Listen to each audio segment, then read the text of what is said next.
नमस्कार good morning everyone मु आर्या आज गुरुत्वपूर्ण खबर गुड़िक आपण मानकु जणाइबी। न्यूज गुड़िक भल लगे निश्चित भाव गोटे लाइक करी चैनल को सब्सक्राइब करदेवे। तो चलतु आज गुरुत्वपूर्ण खबर गुड़िक उपरे नजर पकाइबा। तेबे राज्य में 25 तारिख पर्यंत उपकूल जिला गुड़िक प्रबल बर्षिब वर्षा सप्ताह पर्यंत कुहुड़ीर संभावना। तेबे आज 25 तारिख पर्यंत उपकूल एवं संलग्न जिला गुड़िक पाग मेघुआ रहिबा सहित स्थाने स्थाने हालुकारू मध्यम धरणर वर्षा हेबो।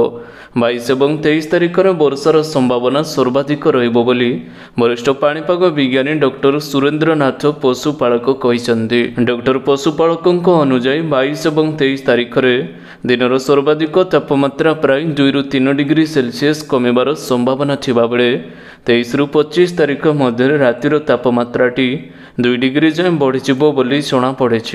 सेहिपरि आसंता सप्ताह पर्यंत कुहुड़ी हेबार संभावनाटी अधिक रही बोली से कही अछंती।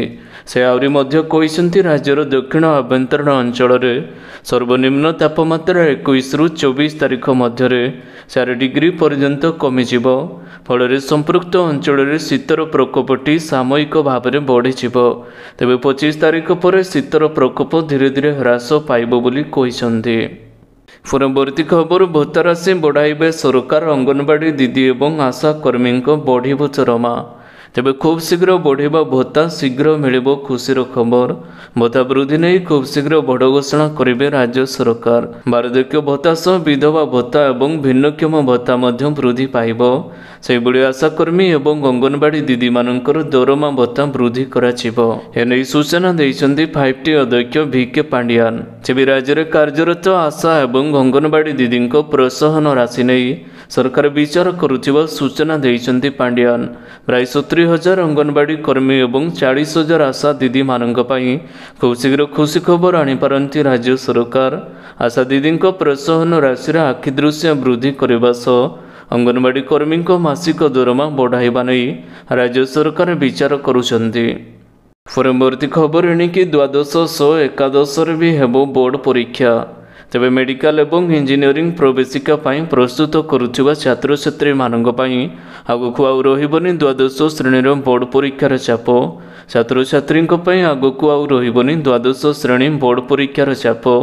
2025 शिक्षा वर्षरु एकादश श्रेणी भी हेबो बोर्ड परीक्षा। एकादश बोर्ड परीक्षा देवे कि नहीं यह हेबो छात्र छात्री इच्छाधीन।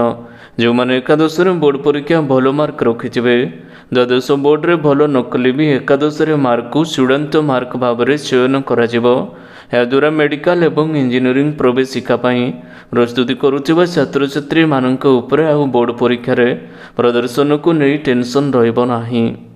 परवर्ती खबर केंद्र सरकार बड़ निष्पत्ति एणिकी वर्ष को 2 थर हेबो CBSE बोर्ड परीक्षा। 2024-25 शिक्षा वर्षरु हेबो लागू। तेबे अधिकांश समय परीक्षा समय चापरे रहिबा कारणरू छात्र छात्री प्रदर्शन उपरे ताहार प्रभाव पकाई थाए। तेबे एने केंद्र सरकार एक बड़ निष्पत्ति नैछन्ती। 2024-25 शिक्षा वर्ष ठारू केंद्रीय माध्यमिक शिक्षा बोर्ड CBSE दशम एवं द्वादश बोर्ड परीक्षा को 2 थर आयोजित करिबो। तेबे एही परीक्षा बाध्यतामूलक हेबो नाही बोली एक रिपोर्टरू जणा पड़ी अछि।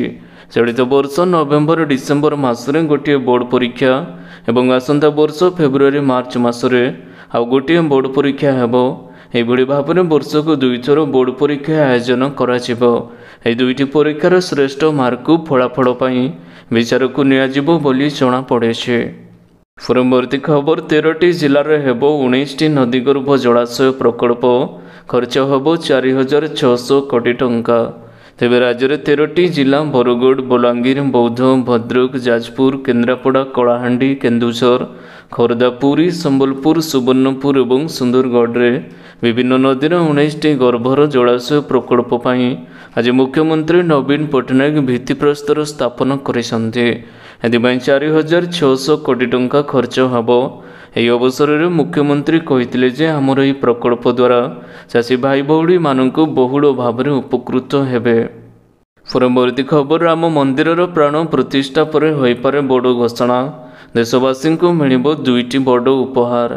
तेबे नुआ वर्ष में मोदी सरकार कर्मचारी मानक 2टी बड़ फायदा दे पारंती। ଜାନୁଆରୀ ଜୁନ୍ ଅବଧି ପାଇଁ କେନ୍ଦ୍ର ସରକାର ମହଙ୍ଗା ଭତ୍ତା ଡିଏ ବୃଦ୍ଧି କରିପାରନ୍ତି। ପ୍ରତିବର୍ଷ କେନ୍ଦ୍ର ସରକାର ଜାନୁଆରୀ ଜୁନ୍ ପର୍ଯ୍ୟନ୍ତ 6 ମାସ ପାଇଁ କର୍ମଚାରୀମାନଙ୍କୁ ବଡ଼ ଉପହାର ଦେଇଥାନ୍ତି। ଏଫଳରେ 48 ଲକ୍ଷରୁ ଅଧିକ କେନ୍ଦ୍ର କର୍ମଚାରୀ ଏବଂ 68 ଲକ୍ଷ ପେନ୍ସନଧାରୀମାନେ ଉପକୃତ ହୋଇଥାନ୍ତି। ତେବେ ସୂଚନା ମୁତାବକ 2024 ବର୍ଷ ଜାନୁଆରୀ ଜୁନ୍ ଅବଧି ପାଇଁ କେନ୍ଦ୍ର ସରକାର ମହଙ୍ଗା ଭତ୍ତାରେ ବୃଦ୍ଧି କରିପାରନ୍ତି। ଆସନ୍ତା ବର୍ଷ ଏପ୍ରିଲ ମେ ମାସ ପର୍ଯ୍ୟନ୍ତ ଲୋକସଭା ନିର୍ବାଚନ ହେବାକୁ ଯାଉଛି। ତେଣୁ ଏ ପରିସ୍ଥିତିରେ କେନ୍ଦ୍ର ସରକାର ଡିଏ ବୃଦ୍ଧିକୁ ନେଇ ଏକ ବଡ଼ ନିଷ୍ପତ୍ତି ନେଇପାରନ୍ତି। ତେବେ କେନ୍ଦ୍ର ସରକାର ନୂଆବର୍ଷ ଆରମ୍ଭରୁ ଲକ୍ଷ ଲକ୍ଷ କର୍ମଚାରୀମାନଙ୍କୁ ଏହି ଖୁସି ଖବରଟି ଦେଇପାରନ୍ତି ବୋଲି ଜଣାପଡ଼ିଛି। ପରବର୍ତ୍ତୀ ଖବର, ମିଳିବନି ପିଏମ୍ କିଷାନ ଟଙ୍କା, କରିନାହାନ୍ତି ତ ଏହି ଭୁଲ। ତେବେ କେନ୍ଦ୍ର ଏବଂ ରାଜ୍ୟ ସରକାର ଦ୍ୱାରା ଚାଷୀମାନଙ୍କ ପାଇଁ ଅନେକ ପ୍ରକାରର ଯୋଜନା ଚାଲିଛି।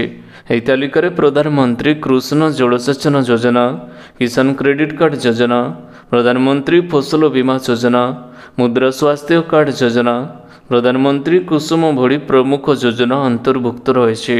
ଏହି ତାଲିକାରେ ପ୍ରଧାନମନ୍ତ୍ରୀ କିଷାନ ସମ୍ମାନ ନିଧି ଯୋଜନା ମଧ୍ୟ ସାମିଲ ରହିଅଛି। ଏହି ଯୋଜନା ମାଧ୍ୟମରେ ବାର୍ଷିକ ହିତାଧିକାରୀଙ୍କ ଚାଷୀଙ୍କ ଆକାଉଣ୍ଟକୁ 6,000 ଟଙ୍କା ଡିପୋଜିଟ୍ କରାଯାଉଅଛି। ଯଦି ଆପଣ ମଧ୍ୟ ଏହି ଯୋଜନାର ହିତାଧିକାରୀ ତେବେ ଆପଣ ଏହି ବଡ଼ ଖବରଟି ନିଶ୍ଚିତ ଭାବରେ ଜାଣି ରଖନ୍ତୁ। ପିଏମ୍ କିଷାନ ଯୋଜନାରେ 15ତମ କିସ୍ତି ଚାଷୀମାନେ ପାଇସାରିଛନ୍ତି। ଏହି ଯୋଜନା ଅଧୀନରେ ଗୋଟିଏ ବର୍ଷରେ 6,000 ଟଙ୍କା ପର୍ଯ୍ୟନ୍ତ କୃଷକମାନଙ୍କୁ ଟ୍ରାନ୍ସଫର କରାଯାଇଥାଏ।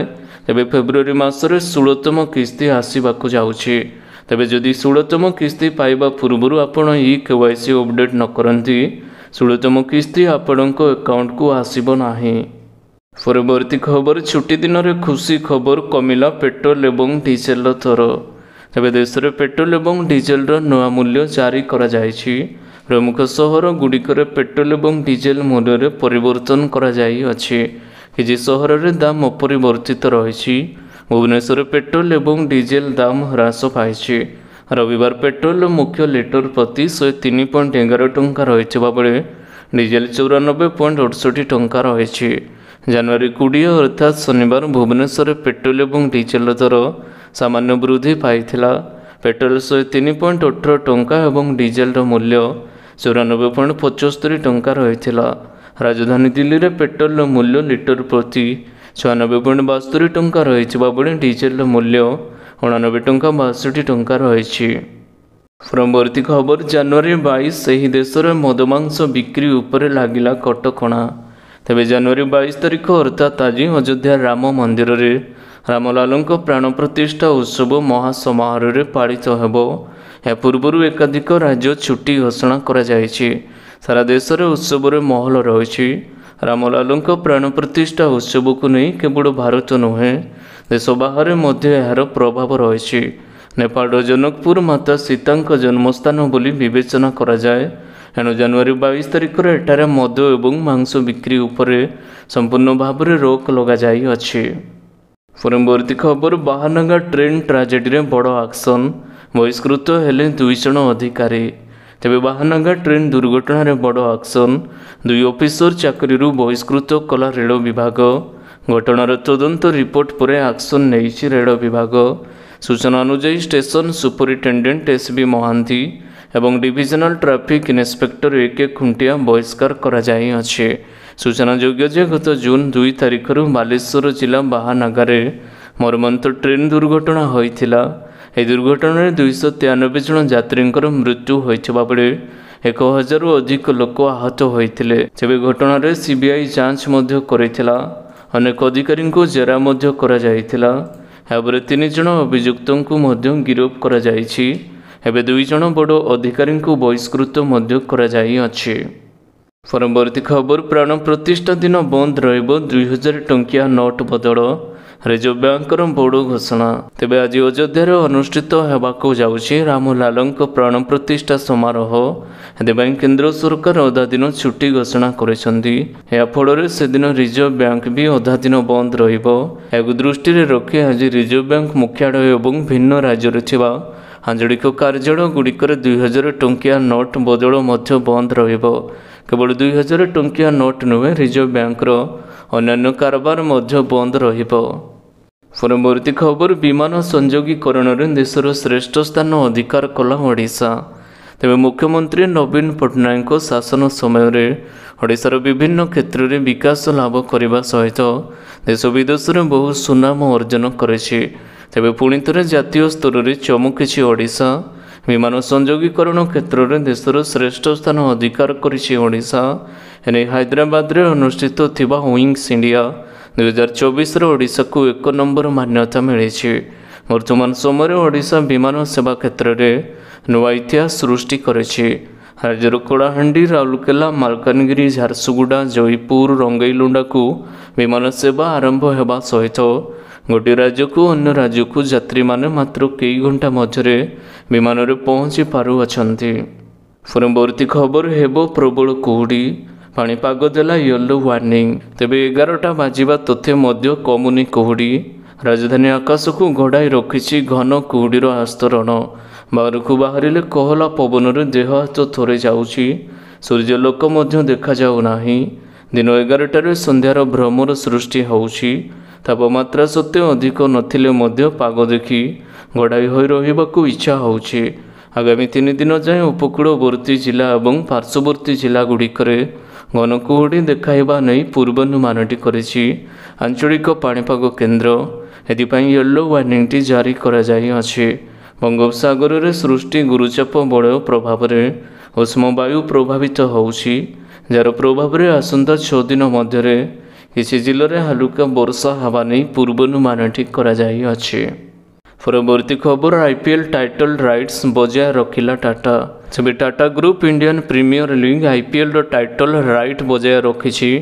ଗ୍ରୁପ 2028 ପର୍ଯ୍ୟନ୍ତ ଏହି ଅଧିକାରୀ 2500 କୋଟି ଟଙ୍କାରେ କିଣିଅଛି। ଅର୍ଥାତ୍ ପ୍ରତି ସିଜନ୍ ପାଇଁ କମ୍ପାନୀ BCCIକୁ ଟାଇଟଲ ପ୍ରୟୋଜନ ପାଇଁ 500 କୋଟି ଟଙ୍କା ପ୍ରଦାନ କରିବ। ଏହା ପୂର୍ବରୁ ମଧ୍ୟ ଟାଟା ଗ୍ରୁପ ନିକଟରେ IPL ଟାଇଟଲ ରାଇଟ୍ସ ରହିଥିଲା। କମ୍ପାନୀ 2022ରେ 730 କୋଟି ଟଙ୍କାରେ 2023 ପର୍ଯ୍ୟନ୍ତ ଏହି ରାଇଟ୍ସ କିଣିଥିଲା। BCCI ଟାଇଲ୍ସ ରାଇଟ୍ ପାଇଁ ଟେଣ୍ଡର ଡକ୍ୟୁମେଣ୍ଟ ଜାରି କରିବା ପରେ ଆଦିତ୍ୟ ବିର୍ଲା କମ୍ପାନୀ ଆଗାମୀ 5 ବର୍ଷ 2500 କୋଟି ଟଙ୍କା ପାଇଁ ବିଡ୍ ଡାକିଥିଲା। ତେବେ Tata group rights to match ନିୟମ ଅନୁସାରେ 2500 କୋଟି ଟଙ୍କା ନିଜ ପାଖରେ ରଖିଛି। IPL 17ତମ ସିଜନ୍ ଚଳିତ ବର୍ଷ ମାର୍ଚ୍ଚ 22ରୁ ଆରମ୍ଭ ହେବାର ସମ୍ଭାବନାଟି ରହିଛି। ତେବେ ଲୋକସଭା ନିର୍ବାଚନ ତାରିଖ ଜାରି ନଥିବାରୁ IPL କାର୍ଯ୍ୟକ୍ରମ ଆଧିକାରିକ ଏପର୍ଯ୍ୟନ୍ତ ଘୋଷଣା କରାଯାଇନାହିଁ। ପରବର୍ତ୍ତୀ ଖବର ବନ୍ୟପ୍ରାଣୀ ବେପାରକୁ ଗ୍ରୀନ୍ ସିଗ୍ନାଲ ଦେଲେ କେନ୍ଦ୍ର ସରକାର। ତେବେ ଆଇନଗତ ଉପାୟରେ ଏଣିକି ଭାରତୀୟ ବନ୍ୟପ୍ରାଣୀଙ୍କୁ କିଣାବିକା କରିହେବ। କେନ୍ଦ୍ର ପରିବେଶ, ଜଙ୍ଗଲ ଏବଂ ଜଳବାୟୁ ପରିବର୍ତ୍ତନ ମନ୍ତ୍ରାଳୟ ତରଫରୁ ଗତ 18 ତାରିଖରେ ଜାରି କରାଯାଇଥିବା ଗେଜେଟ୍ ନମ୍ବର 40ରେ ଏନେଇ ଲାଇସେନ୍ସ ପ୍ରଦାନ କରାଯିବା ନେଇ ବିଧିବଦ୍ଧ ଘୋଷଣା କରାଯାଇଛି। ତେବେ ସିଡ୍ୟୁଲ୍ 1 ଅନ୍ତର୍ଭୁକ୍ତ ପ୍ରାଣୀଙ୍କୁ ଏହି ଲାଇସେନ୍ସ ପ୍ରକ୍ରିୟାରୁ ବାହାରେ ରଖିଛି। ଅର୍ଥାତ୍ କେବଳ ସିଡ୍ୟୁଲ୍ 1 ପ୍ରାଣୀଙ୍କୁ ଛାଡ଼ିଦେଇ ଅନ୍ୟ ସବୁ ପ୍ରାଣୀଙ୍କୁ ଟ୍ରେଡିଂ କରିବା ପାଇଁ ଲାଇସେନ୍ସ ମିଳିପାରିବ। ଏହି ଗଜେଟ୍ ପ୍ରକାଶ ପରେ ପୂର୍ବରୁ ପ୍ରଚଳିତ ଥିବା 1983 ମସିହାର ନିୟମ ଅକାମୀ ହୋଇଛି। 1983 ମସିହା ନିୟମରେ ସିଡ୍ୟୁଲ୍ 1 କିମ୍ବା ସିଡ୍ୟୁଲ୍ 2ର ପାର୍ଟ 2 ପ୍ରାଣୀ ଟ୍ରେଡିଂ ପାଇଁ ଲାଇସେନ୍ସ ଦିଆଯାଉନଥିଲା। ନୂତନ ୱାଇଲ୍ଡ ଲାଇଫ୍ ଲାଇସେନ୍ସ ରୁଲ୍ସ 2024 ଗତ 18 ତାରିଖରୁ ହିଁ କାର୍ଯ୍ୟକାରୀ କରାଯାଇଅଛି। ଏହି ନିୟମରେ ବନ୍ୟଜୀବୀ ସଂରକ୍ଷଣ ଆଇନ 1972ର ସେକ୍ସନ 44 କ୍ଲୋଜ୍ B ସବ୍ ସେକ୍ସନ ଅଧୀନରେ ଲାଇସେନ୍ସ ଦେବା ପାଇଁ ପ୍ରାବଧାନ ରଖାଯାଇଅଛି ଏବଂ କିଛି ସର୍ତ୍ତାବଳୀ ରଖାଯାଇଅଛି। ପରବର୍ତ୍ତୀ ଖବର ୟୁରୋପରେ ବରଫ ବର୍ଷା, ଜନଜୀବନ ହେଲା କଲବଲ। ତେବେ ୟୁରୋପରେ ପ୍ରବଳ ମାତ୍ରାରେ ବରଫ ବର୍ଷା ଜାରି ରହିଛି। ରାସ୍ତାଘାଟ ଉପରେ ବହୁଳ ଆସ୍ତରଣ ବରଫ ଜମିଯିବା କାରଣରୁ ଯାନବାହନ ଚଳାଚଳ ବ୍ୟାହତ ହୋଇଅଛି। ଟ୍ରେନ୍ ଚଳାଚଳ, ବିମାନ ସେବା ବାଧାପ୍ରାପ୍ତ ହୋଇଛି। ବେଲଜିୟ ବିମାନ ବନ୍ଦର ରନୱେ ଉପରେ ବରଫ ଜମି ରହିଥିବାରୁ ତାହା ପରିଷ୍କାର କରାନଯିବା ପର୍ଯ୍ୟନ୍ତ କୌଣସି ବିମାନ ଉଡ଼ାଣ କରିପାରିବ ନାହିଁ। ବିମାନ ବନ୍ଦର କର୍ମଚାରୀମାନେ ରନୱେ ସଫା କରିବା ଅଧଘଣ୍ଟା ଭିତରେ ବରଫ କମାଯାଉଅଛି। ବିମାନ ବନ୍ଦର କର୍ମଚାରୀମାନଙ୍କର ରନୱେ ସଫା କରିବା ଅଧଘଣ୍ଟା ଭିତରେ ବରଫ ଜମି ଯାଉଛି। ଯାତ୍ରୀବାହୀ ବସ୍ ଯାତାୟାତ ଏକ ପ୍ରକାରର ବନ୍ଦ ହୋଇଯିବାରୁ ଲୋକମାନେ ସେମାନଙ୍କ କାର୍ଯ୍ୟସ୍ଥଳକୁ ଯାଇପାରୁନାହାନ୍ତି। ଦୋକାନ ବଜାରରେ ଲୋକମାନେ ଗହଳି ଦେଖିବାକୁ ମିଳୁନି। ଶୀତ ପ୍ରକୋପ କାରଣରୁ ବେଲଜିୟମ କପ୍ ସପ୍ତାହକ ପାଇଁ ବାତିଲ କରାଯାଇଅଛି। ପରବର୍ତ୍ତୀ ଖବର ଓ ଏସ୍ଏସ୍ସି ପକ୍ଷରୁ ବଡ଼ ଘୋଷଣା। ଆସିଷ୍ଟାଣ୍ଟ କଞ୍ଜରଭେଟର ଏବଂ ରିସର୍ଚ୍ଚ ଆସିଷ୍ଟାଣ୍ଟ ପଦର ଆବେଦନ ତାରିଖ ବୃଦ୍ଧି। ତେବେ ରାଜ୍ୟର କର୍ମଚାରୀ ଚୟନ ଆୟୋଗ ପକ୍ଷରୁ ଗତ ଡିସେମ୍ବର ମାସ 30 ତାରିଖରେ ଏକ ବିଜ୍ଞପ୍ତି ପ୍ରକାଶ ପାଇଛି। ଆସିଷ୍ଟାଣ୍ଟ କଞ୍ଜରଭେଟର ଏବଂ ରିସର୍ଚ୍ଚ ଆସିଷ୍ଟାଣ୍ଟ ପଦରେ ପ୍ରାର୍ଥୀଙ୍କୁ ନିଯୁକ୍ତି ଦିଆଯିବ। ଜାନୁଆରୀ ମାସ 20 ତାରିଖରୁ ଫେବୃଆରୀ 20 ମଧ୍ୟରେ ଅନଲାଇନ୍ ଆବେଦନ, ଫେବୃଆରୀ 22 ତାରିଖ ସୁଦ୍ଧା ଅନଲାଇନ୍ ଆପ୍ଲିକେସନ୍ ସବମିଶନ ଏବଂ ଫେବୃଆରୀ 24 ସୁଦ୍ଧା ଅନଲାଇନ୍ ଆପ୍ଲିକେସନ୍ ସଂଶୋଧନ କରିବା ନେଇ ବିଜ୍ଞପ୍ତିରେ ଉଲ୍ଲେଖ କରାଯାଇଅଛି। ତେବେ ଏହା ମଧ୍ୟରେ ଏସ୍ଏସ୍ସି ପକ୍ଷରୁ ଆସିଛି ଏକ ବଡ଼ ଅପଡେଟ୍। ଏହି ଦୁଇ ପଦର ଅନଲାଇନ୍ ଆବେଦନ ତାରିଖ ବୃଦ୍ଧି ଘୋଷଣା କରାଯାଇଛି। ମିଳିତ ସ୍ନାତକୋତ୍ତର ସ୍ତରୀୟ ନିଯୁକ୍ତି ପରୀକ୍ଷା ସ୍ପେଶାଲିଷ୍ଟ ପଦ ସେବା 2023ର ଅନଲାଇନ୍ ରେଜିଷ୍ଟ୍ରେସନ୍ ଜାନୁଆରୀ 22ରୁ ଆରମ୍ଭ ହୋଇ ଫେବୃଆରୀ 21ରେ ସରିବ। ସେହିପରି ଫେବୃଆରୀ 24 ସୁଦ୍ଧା ଅନଲାଇନ୍ ଆପ୍ଲିକେସନ୍ ସବମିଶନ ଏବଂ ଫେବୃଆରୀ 24 ସୁଦ୍ଧା ଅନଲାଇନ୍ ଆପ୍ଲିକେସନ୍ ସଂଶୋଧନ କରାଯିବ। ସୂଚନାଯୋଗ୍ୟ ଯେ ଏହି ନିଯୁକ୍ତି ପାଇଁ 2023 ମସିହା ଜାନୁଆରୀ ମାସ 1 ତାରିଖ ସୁଦ୍ଧା ପ୍ରାର୍ଥୀଙ୍କର ସର୍ବନିମ୍ନ ବୟସ 21 ଏବଂ ସର୍ବାଧିକ ବୟସ 38 ବର୍ଷ ହୋଇଥିବା ଆବଶ୍ୟକତା ରହିଛି। ପରବର୍ତ୍ତୀ ଖବର, ସୋନାମୁନି ଜଙ୍ଗଲ ବିଚ୍କୁ ଖୋଲିଲା ରାସ୍ତା, ଜମୁଛି ପର୍ଯ୍ୟଟକଙ୍କ ଭିଡ଼। ତେବେ ଆନନ୍ଦପୁର ବ୍ଲକ ମନୋହରପୁର ପଞ୍ଚାୟତ ସୋନାମୁନି ଜଙ୍ଗଲ ବିଚ୍ରେ ପର୍ଯ୍ୟଟକଙ୍କ ଭିଡ଼ ଦେଖିବାକୁ ମିଳିଛି। ବୈତରଣୀ ନଦୀ କୂଳରେ ଜଙ୍ଗଲ ଏବଂ ପାହାଡ଼ ଘେରା ସ୍ଥାନରେ ଏହି ସ୍ଥାନଟି ପର୍ଯ୍ୟଟକଙ୍କ ଦୃଷ୍ଟି ଆଢୁଆଳରେ ରହିଥିଲା। ଏନେଇ ସମ୍ବାଦରେ ପ୍ରକାଶ ପାଇବା ପରେ ଏହି ସ୍ଥାନରେ ଉନ୍ନତିକରଣ ପାଇଁ ପ୍ରଶାସନ ପକ୍ଷରୁ ତତ୍ପରତା ପ୍ରକାଶ ପାଇଛି। ଆନନ୍ଦପୁର ବିଧାୟକ ଭାଗୀରଥୀ ସେଠୀଙ୍କ ପରାମର୍ଶ କ୍ରମେ ଆନନ୍ଦପୁର ବ୍ଲକ କର୍ତ୍ତୃପକ୍ଷଙ୍କ ସ୍ୱତନ୍ତ୍ର ଯୋଜନାରେ ରାସ୍ତା ନିର୍ମାଣ କରାଯାଇଛି। ପୂର୍ବରୁ ଏହି ସ୍ଥାନକୁ ସବୁଦିନିଆ ରାସ୍ତା ନଥିବାରୁ 4 ଚକିଆ ଗାଡ଼ି ଯିବା ସମ୍ଭବ ହେଉନଥିଲା। ପଥୁରିଆ ରାସ୍ତାଘାଟ ଲୋକ କେବଳ ଚାଲି ଚାଲି ନଚେତ୍ 2 ଚକିଆ ଗାଡ଼ିରେ ଯାଉଥିଲେ। ପର୍ଯ୍ୟଟକମାନେ 2 କିଲୋମିଟର ଦୂର ଗାଡ଼ି ରଖି ଚାଲି ଚାଲି ଏହି ସ୍ଥାନକୁ ଯାଉଥିଲେ। ଆନନ୍ଦପୁର ବ୍ଲକର ଅଧ୍ୟକ୍ଷା ଅଞ୍ଜନା ବାରିକ ଏବଂ ବିଡିଓ ଜଗରଞ୍ଜନ ନାୟକଙ୍କ ଉଦ୍ୟମରେ ସୋନାମୁନି ଜଙ୍ଗଲ ବିଚ୍ ପର୍ଯ୍ୟନ୍ତ ମାଟି ରାସ୍ତା ନିର୍ମାଣ କରାଯାଇଛି। ରାସ୍ତା ନିର୍ମାଣ ହେବା ପରେ ଏହି ସ୍ଥାନରେ ଏବେ କେନ୍ଦୁଝର, ମୟୂରଭଞ୍ଜ ସମେତ ରାଜ୍ୟର ବିଭିନ୍ନ ସ୍ଥାନରୁ ପର୍ଯ୍ୟଟକମାନେ ଏଠାକୁ ଆସୁଛନ୍ତି। ପର୍ଯ୍ୟଟକମାନେ ବଣଭୋଜି କରିବା ସହ ବୈତରଣୀରେ ଗାଧାଉଛନ୍ତି। ଏହି ସ୍ଥାନର ପାରିପାର୍ଶ୍ୱିକ ବିକାଶ କରାଗଲେ ଏହା ରାଜ୍ୟର ଏକ ପ୍ରମୁଖ ଦର୍ଶନୀୟ ସ୍ଥାନ ହୋଇପାରିବ ବୋଲି ଏଠାକୁ ଆସୁଥିବା ସାଙ୍ଗମାନଙ୍କ ସହ ଭୋଜିଭାତ କରୁଥିବା ଆସୁଥିବା ଅଳିତର ସୌମେନ୍ଦ୍ର ମହାରଣା କହିଅଛନ୍ତି। ତେବେ ଆଶା କରୁଛି ଆଜିର ଗୁରୁତ୍ୱପୂର୍ଣ୍ଣ ଖବର ଗୁଡ଼ିକ ଆପଣମାନଙ୍କୁ ନିଶ୍ଚିତ ଭାବରେ ଭଲ ଲାଗିଥିବ। ଯଦି ଭଲ ଲାଗିଥାଏ ଭିଡ଼ିଓକୁ ଗୋଟେ ଲାଇକ୍ କରନ୍ତୁ ଏବଂ ଚ୍ୟାନେଲକୁ ସବସ୍କ୍ରାଇବ୍ କରିବା ପାଇଁ ବିଲକୁଲ ବି ଭୁଲନ୍ତୁ ନାହିଁ। ଆପଣଙ୍କ ଭଲ ପାଇବା ସ୍ୱରୂପ ଭିଡ଼ିଓକୁ ସେୟାର କରିଦେବେ। ପୁଣି ଦେଖା ହେବ ଲାଟେଷ୍ଟ ଅପଡେଟ୍ରେ। ସେତେବେଳ ପର୍ଯ୍ୟନ୍ତ ବିଦାୟ ନେଉଛି। ବନ୍ଦେ ମାତରମ୍, ଟେକ୍ କେୟାର, ବାଏ ବାଏ।